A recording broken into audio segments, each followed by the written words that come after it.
Nag-decide ako guys na ibigay na lang sa'yo, Alvin.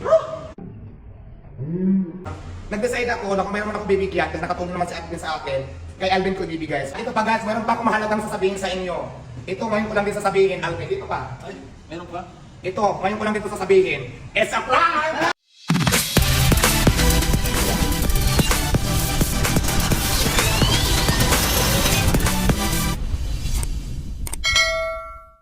Kung ka lang sa aking channel, pakipindot ang subscribe at ang notification bell para update ka sa aking mga ginagawang video. Guys, nandito kami sa Shimmer Insel. Kung yung matatandaan dati na karang linggo pa, siguro mga 2 weeks ago, pinagawa ko yung sasakyan ko dahil may binigay sa akin, di ba, na isang sasakyan na bago. So yun ang ginagamit ko. Ngayon yung sasakyan ko, naka-stock na lang, medyo luma na at maraming gasgas. Naisip ko na ipagawa ng Shimmer Insel.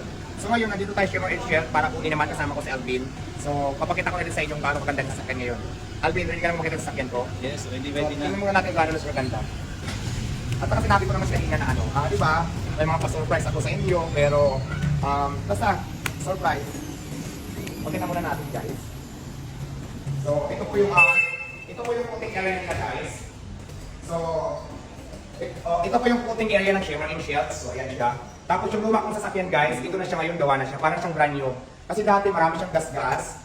Tapos marami siyang, kasi ilang beses ko sa naisagi, nabangga ko pa nga siya, tapos naka-atras ako ng ilang motor, 4 gata. So marami talaga siyang damage. So ngayon, pinagawa ko Shimmer Insel, nakaraang linggo pa, 2 weeks na ito nakakaraan. So ngayon ko pa lang siya kukunin, siyempre sinama ko si Alvin. Tapos guys, ang hindi nila alam, surprise talaga to, kasi di ba may sasakyan na ako bago, tapos binigay sa akin ng, nagustuhan ko din naman talaga yung binigay sa akin ng GWM. So yung gamit ko na araw-araw kasi, maganda sa akin yun kasi, nakamalingki ako kung saan ako malaki siya, tapos mayroon siyang tanggahan sa likod kasi pick up. So malaking bagay yun. Yun din naman talaga yung pangarap ko sa sasakyan. Itong sasakyan ko ngayon, pinagawa ko na siya, hindi ko naman din sana masyadong magamit. Tapos, nag-decide ako guys na ibigay na lang sa'yo, Alvin. So, kasi ito kaya sabi ko may surprise ako.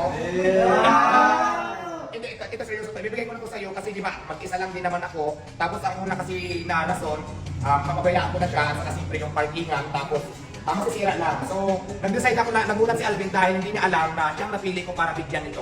So, ayan, sana na Alvin, ingatan mo lang dito kasi ito yung sasakyan na unang-una nabili ko nung nakaipon ako ng pera. Kasi malaking bagay dito sa akin dati. Kasi ito yung ginagamit kong tulugan, pamalingki, naging bahay ko na rin para maging secure ako. One is the reason kasi para sa nakakaalam bakit ako bumili ng sasakyan.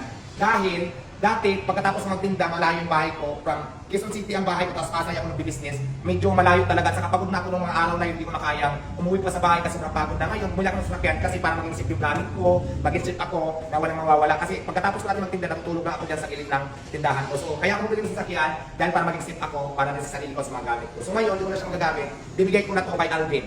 So, si Alvin kasi guys, malaki din yung naging part na sa akin nung nakasama ko siya, kung saan kami punta, kung nag-edit siya ng aking mga vlog kasi wala akong alam pagdating sa cellphone. So, nag-decide ako na kung mayroon ako bibigyan, kasi nakatulong naman si Alvin sa akin, kay Alvin ko ibibigay. So, ano masasabi mo naman ngayon? Isang malaking blessing yan.